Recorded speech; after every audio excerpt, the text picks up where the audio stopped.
That evening, the old man folded another paper plane by the window. No one in the neighborhood knew why. His name was Kenji Tanaka, and every sunset for the past 17 years, he had stood at that same window in his modest wooden house in Kyoto's Higashiyama district. His fingers moved with practiced precision, creasing the paper into wings, smoothing the edges until they caught the amber light filtering through the shoji screens.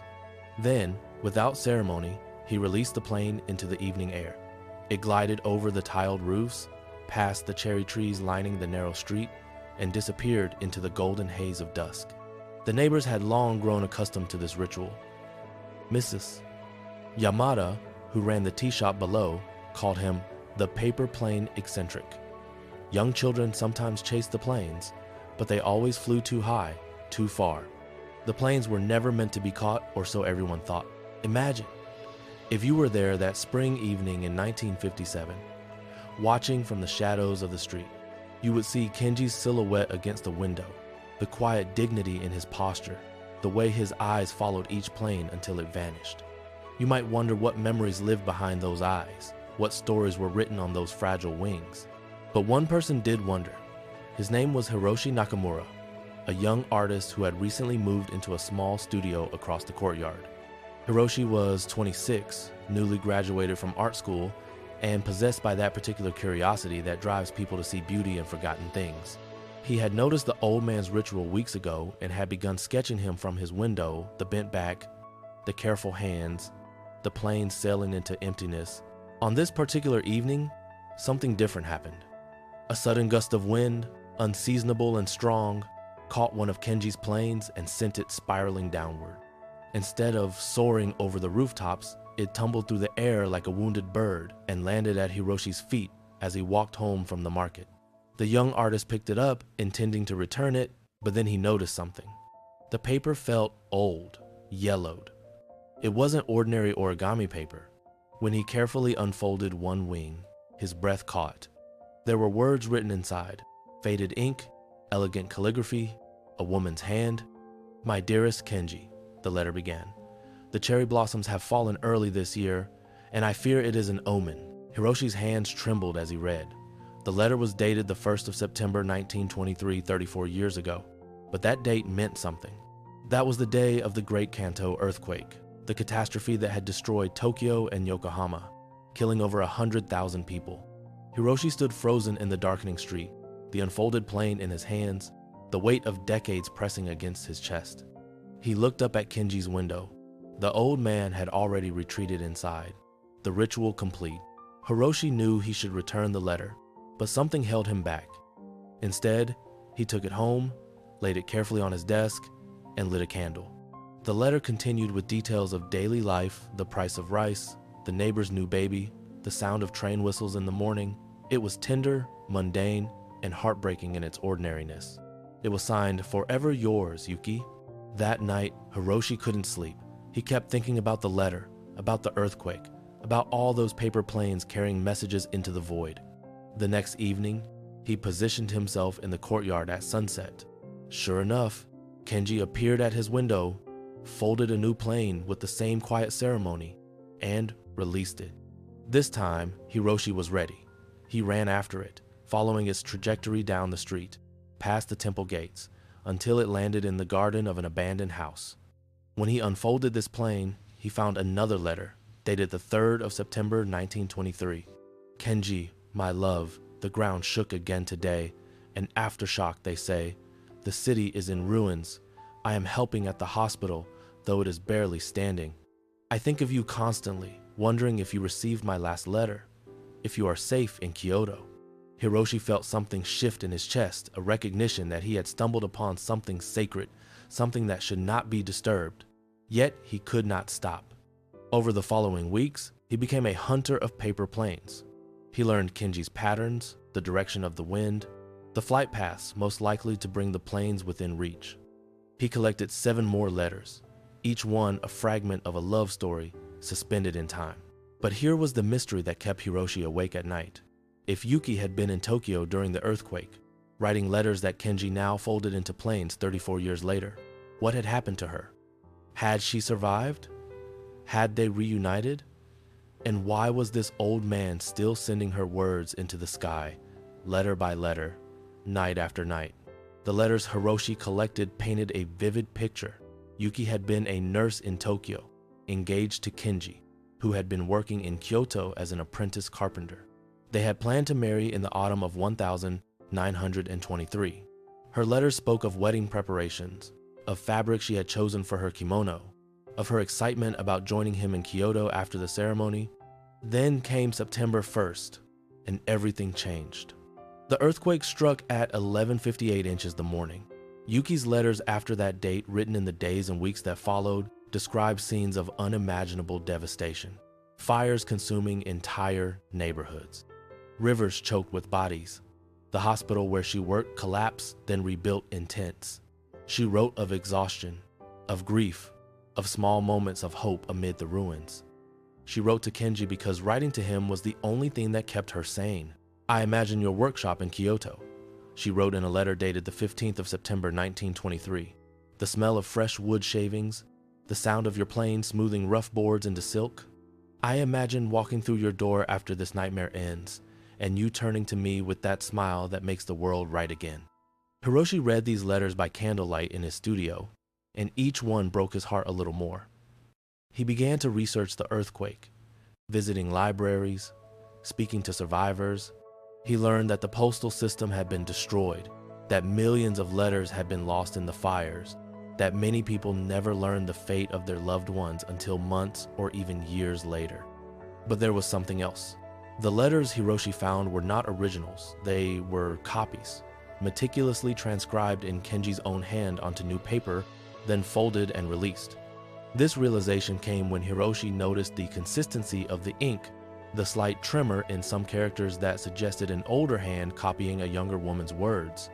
Kenji had kept Yuki's original letters all these years and was now transforming them into paper planes, sending them back to her, or to the universe, or to someplace beyond understanding. One evening in late spring, Hiroshi gathered his courage. He waited until he saw Kenji's light go on, then climbed the stairs to the old man's apartment and knocked. For a long moment, there was silence. Then, slow footsteps, and the door opened. Kenji stood there, smaller than Hiroshi had imagined, his face deeply lined but his eyes clear and surprisingly gentle. "I've been collecting your planes," Hiroshi said, holding out the letters. "I'm sorry, I know I shouldn't have. But I had to know." Kenji looked at the letters in Hiroshi's hands, then at the young man's face. He didn't seem angry. Instead, something like relief crossed his features. "Come in," he said quietly. The apartment was sparse but immaculately clean. One wall was lined with wooden boxes, hundreds of them, each labeled with dates. Kenji gestured for Hiroshi to sit, then prepared tea with the same careful precision he brought to folding planes. They sat in silence for a while, the only sound the whistle of the kettle and the distant chime of temple bells. "She died 3 weeks after the earthquake," Kenji finally said. His voice was steady, worn smooth by years of repetition, like a stone in a river. A building collapsed during an aftershock. She was pulling a child from the rubble when it happened. They told me she died instantly, but I don't know if that's true. People say many things to comfort the grieving. Hiroshi said nothing. There was nothing to say. "I was on a train to Tokyo when I received the telegram," Kenji continued. "I had been trying to reach her for weeks, but the railways were destroyed, the roads impassable. By the time I arrived, she had already been cremated. I never saw her body. I never said goodbye." He paused, sipping his tea. "All I had were her letters. She had written to me every day after the earthquake, 53 letters in total. Only 37 reached me. The rest were lost." "The planes," Hiroshi began, "are my way of completing the conversation," Kenji finished. "Every evening I copy one of her letters onto new paper. I read her words again, remember her voice, and then I send them back to her. It is foolish, perhaps, but it is what I can do." Hiroshi looked around the room at the boxes lining the wall. "How many times have you done this?" "This is the 18th cycle," Kenji said. 18 years of sending her the same 53 letters, one each day, then starting again. When I finish the last letter, I wait a week, and then I begin with the first one again." He smiled faintly. "Perhaps you think I am mad." "No," Hiroshi said, and he meant it. "I think you are the sanest person I've ever met." Over the following months, Hiroshi visited Kenji often. The old man showed him Yuki's original letters, preserved in silk wrappings, each one read so many times that the paper had become soft as cloth. He shared stories about their courtship, about Yuki's laughter, her stubbornness, her kindness. He spoke of the life they had planned and the life he had lived instead. Alone, a master carpenter who built beautiful things but never built a family. "Why paper planes?" Hiroshi asked one evening. Kenji thought for a long moment. "When we were young, Yuki and I used to fold paper cranes together. We believed the legend, 'Fold 1,000 cranes and your wish will come true.' We folded them for our future, for our children, for our happiness. After she died, I couldn't fold cranes anymore. They represented hope, and I had no hope left. But planes." He held up the one he had just finished. "Planes are different. They don't promise anything. They just fly, for as long as the wind carries them, and then they fall. That felt true to me. That felt honest." Hiroshi began to paint. He created a series of works inspired by Kenji's ritual. The old man at the window, the planes against twilight skies, the empty streets where letters landed. His paintings captured something elusive, the beauty in persistence, the grace in grief, the way loss could become a kind of devotion.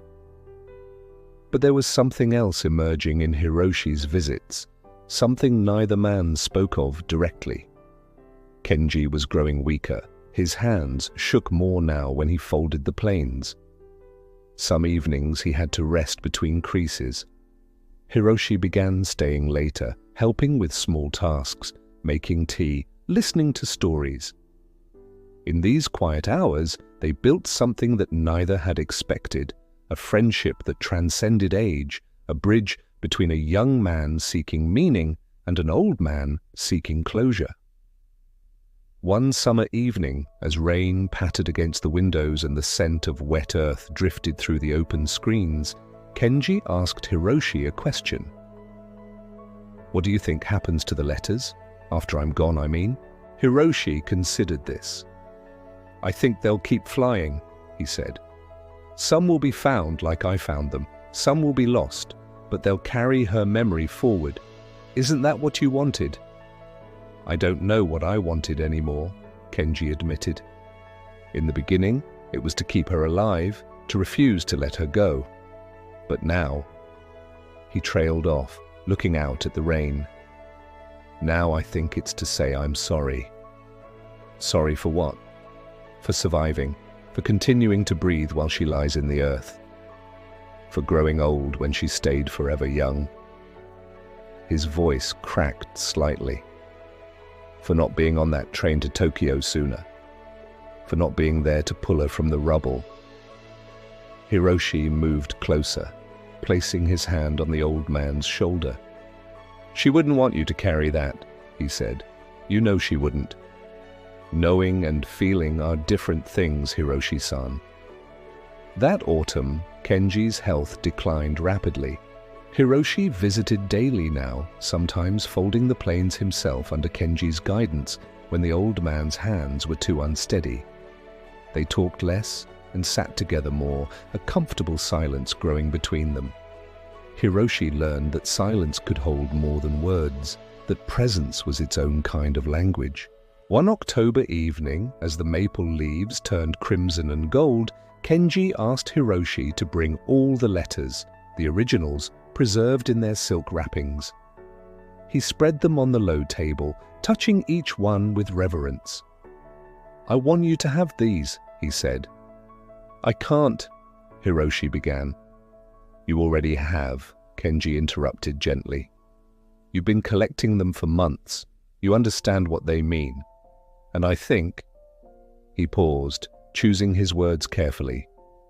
"I think Yuki would be happy knowing that someone young and full of life carries her words forward. You'll paint them, won't you? You'll make sure her story isn't forgotten." Hiroshi's eyes filled with tears. "I promise." "Then I can rest," Kenji said simply. He died 3 days later in his sleep, with the window open and a half-folded paper plane on the table beside him. Mrs. Yamada found him in the morning, peaceful, one hand extended as if releasing something into flight.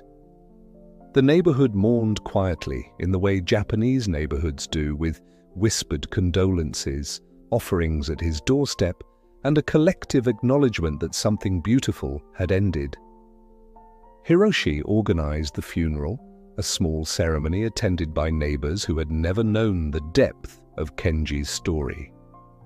Afterward, he returned to the apartment one last time. The boxes of letters remained on the wall, a monument to decades of devotion. Hiroshi carefully packed them, knowing he would spend years unpacking their meaning. But before he left, he did something. He took the last plane Kenji had been folding, completed it with trembling hands, and released it from the window. It caught an updraft and soared higher than any plane he had seen before, gliding over the rooftops past the temple into the vast blue autumn sky. Hiroshi watched until it became a speck, then nothing, then a memory. In the years that followed, Hiroshi's paintings gained recognition. His series, Letters to the Sky, traveled to galleries in Tokyo, Paris, New York. Critics praised his ability to capture longing, to render grief as something beautiful rather than pathetic. But Hiroshi never revealed the full story. He protected Kenji's privacy, Yuki's memory, the sacredness of what he had witnessed. He did, however, continue one tradition. Every evening at sunset, wherever he was in the world, Hiroshi folded a paper plane and released it. Sometimes it was from his studio window in Kyoto. Sometimes from a hotel balcony in a foreign city. Once, memorably, from the deck of a ship crossing the Pacific, the plane disappearing into the endless water and sky. He never wrote messages in these planes. They were blank, pure, carrying only the intention that had guided Kenji for 18 years, the simple act of letting go, of sending love into the universe without expecting anything in return. People who knew Hiroshi noticed this habit and found it charming, an artist's eccentricity. They didn't know it was a prayer. 20 years after Kenji's death, Hiroshi returned to Kyoto for an exhibition of his work. He walked through Higashiyama, noting what had changed and what remained. The tea shop was now a convenience store. Many of the old wooden houses had been replaced by concrete structures, but the temple still stood, and the cherry trees still lined the street. He found Kenji's old apartment building, scheduled for demolition, to make way for a modern complex. On impulse, he bribed the construction foreman to let him inside one last time. The apartment was empty, stripped of everything, but Hiroshi could still feel the presence of the old man, could still see him standing at that window folding planes in the evening light. Hiroshi stood there for a long time, remembering. Then he reached into his bag and pulled out one of Yuki's original letters, the first one, dated September 1st, 1923. He had carried it with him to the exhibition, intending to display it, but now he knew that wasn't right. Some things were too sacred for display.